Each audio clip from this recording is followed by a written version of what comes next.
Hello everybody, I live in South Florida, West Palm Beach, Lake Worth specifically. And for those of you that live here in the Southeast, you know how great tropical fruit grows here. And most of you are watching my channel that live in this area. But for those of you that don't live in this area, or if you're new to growing fruit trees, this video might be helpful to you. So there's a lot of old trees that are what we would call wild trees, meaning they're fruit trees that were planted a long time ago in either a grove or a house. And because of circumstance, the house is no longer there, but they kept the trees. And these trees grow really big, really tall, and some people would say out of control, but that all depends.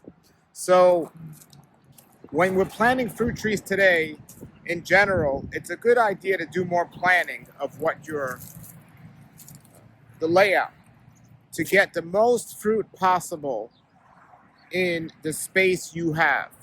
Now, you have more leeway if you have a bigger space to experiment, but it's best when you have a small space to watch my videos of people I interviewed that have made the mistakes in the past and see what they're doing to get the most efficiency out of their space when it comes to growing fruit.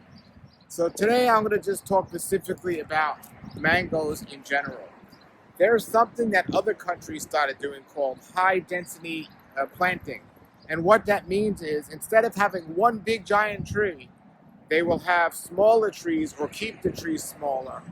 And the idea is if you have one big giant tree, you might get 1,000 fruit off that tree. But if you have a bunch of small trees, let's say instead of one big giant tree, you could have maybe 10 small trees. And for 10 small trees, you might only get 100 or 200 on each tree. But 200 times 10 is 2,000 versus 1,000. So if you do the math, planting smaller trees or keeping trees smaller and closer together would be more efficient in terms of numbers wise than planting one big tree. However, there's some positives and negatives to both of these things. And I'm going to show you today some examples of planting too big, and then I'll go to my yard and show you some examples of planting high density. But basically, if you desire to have a big giant shade tree in your yard and you desire to sit under the mango tree in the shade and maybe eat some mangoes that dropped on the floor, that's where you would want a big giant tree. Maybe you want to hang a swing from it. You're not interested in different varieties. You just want one big giant tree. And for it to get that big, it might take quite a while, but it will get big in time. Then there's the disadvantages to that. You're limited to one variety unless you graft on top of that. But when a tree's that high up, it's more challenging to graft. The other thing is you're not going to get, if a giant tree gets 1,000 mangoes, you're only going to get the low hanging fruit, most likely. It's going to be too tall, most likely, to get the higher fruit. So you're not even going to be able to harvest all of those mangoes. Whereas if you have smaller trees and you keep the trees anywhere between 10 and 15 feet at most, you'll always be able to get all the fruit. If you are spraying, you'll be able to reach the whole canopy. Hurricane-wise, the hurricanes will blow the trees less if the trees are shorter. And for me, the real thing is the amount of fruit you get per each tree is going to be more. So even if you get 100 mangoes per tree, and the same philosophy works for just about every tree. If you get 100 per tree, now, or most trees, 100 per tree, so now that's 1,000 mangoes that are accessible to you that you can get. You can see them, you can get them on certain fruits that you have to scratch to know if they're ready, like sapodillas. If you keep them shorter, you'll know when they're ready easier because you can scratch them, touch them, feel them, and see them. As opposed to a big sapodilla tree, you're not getting the fruit up top. So, for the most part, keeping your trees between 10 and 15 feet at most, and even smaller if you can on a dwarf variety, to me seems ideal for what I'm trying to accomplish. Now, there's some other things to think about is how far you let the canopy come off the ground.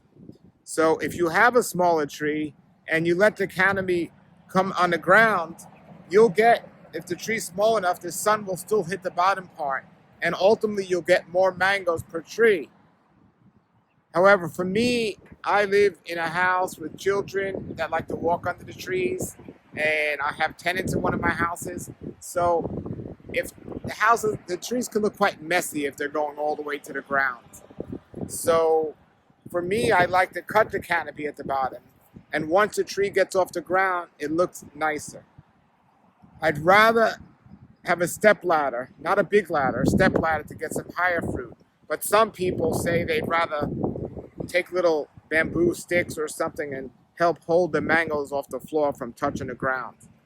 Either way, you could do both, you could do either, but small trees, you still have a bigger advantage of all of this. So this is why I recommend that. Well, here I am in an old neighborhood here in South Florida. I'm actually getting an oil change in my car, and I see two mango trees here that are old. I don't know if 100 years is accurate, but I want to give you an example because they're planted quite close. To me, it looks like they're planted maybe 5 feet apart.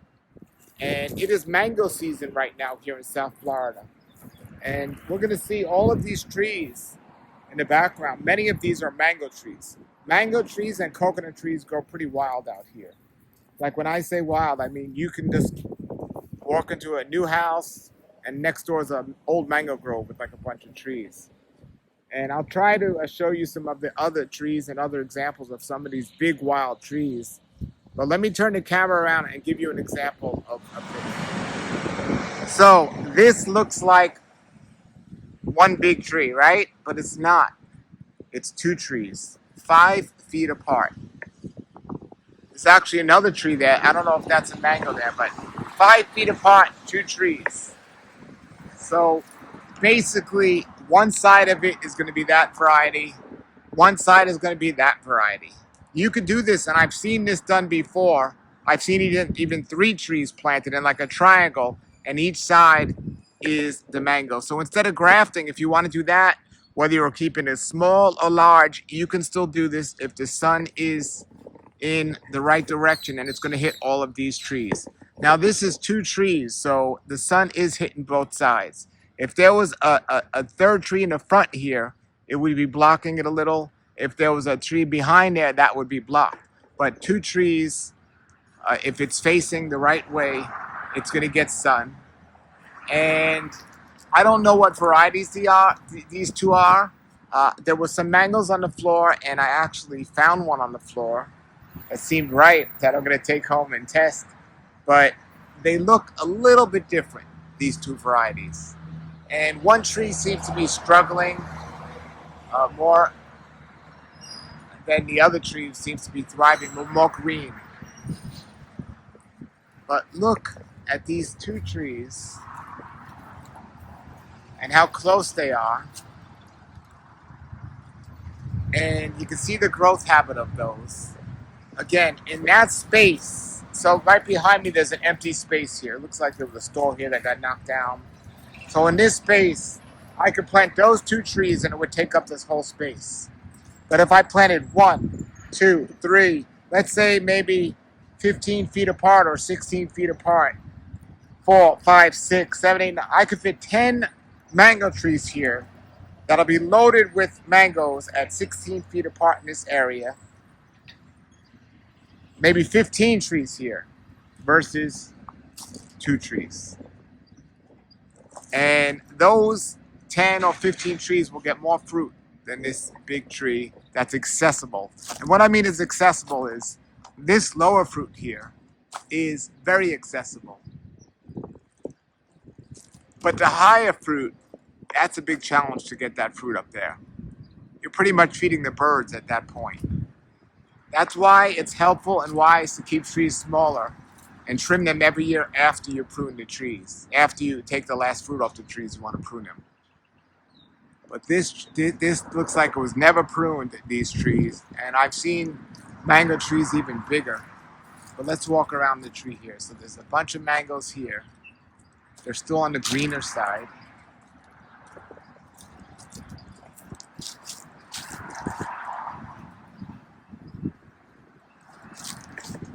We look on the floor.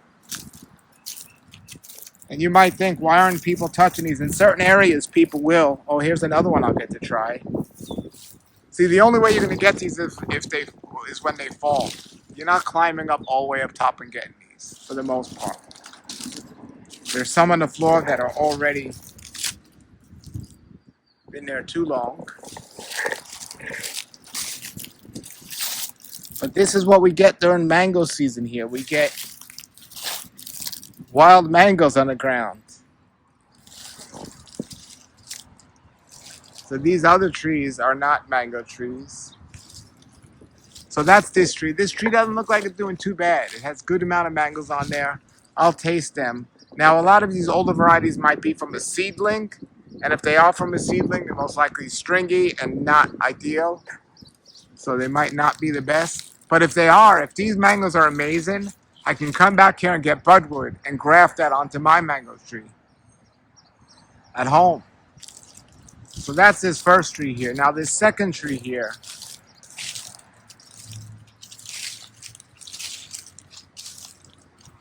The second tree here doesn't have as many mangoes. And here's the thing about mango trees as well. So this tree seems to be growing more upward. This one seems to be growing more outward. And there's not too many mangoes in the middle here. But on this tree, and most mango trees, they're at the end. Oh, here's another one. All right, well, this one's a little hard, so it might have came off too early. But this looks like it's from the other tree. So maybe we'll take that and see if it ripens up. And this is not on somebody's property, folks. This is like an empty lot. So I'm not taking anyone's mango. So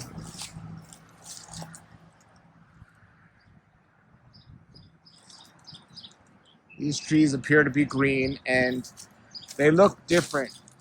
The size of these particular ones. They look a little bit different. See, I think there's one that's turning ripe up there, but I can't get it. It's kind of tall up there. I mean, these trees are extremely tall, but you see how close they were planted. You see this one? The leaves look like they're struggling a little. I just wanted to give you this little idea of what you're looking at in these wild mango trees. And maybe they're good mangoes. If they are, I'll come with a pole and maybe try to pick them. But if I have an empty lot, unless my desire is to hang a swing and have one big tree in 100 years, I'm going to plant a bunch of small trees. And even other trees. I could make this whole row, let's say sapodillas, this whole row could be mangoes. You could fit at 16 feet apart, you could fit at least 3 or 4 in each row. Keep them small. It can be done. Be sure to join us for the 2026 Florida Mango Festival happening in West Palm Beach. Depending when you're watching this, if it passed, we will have more festivals in the future. But right now, go to the website and check out the information, and we hope you can make it to the 2026 Florida Mango Festival. Thank you. The website is floridamangofestival.com.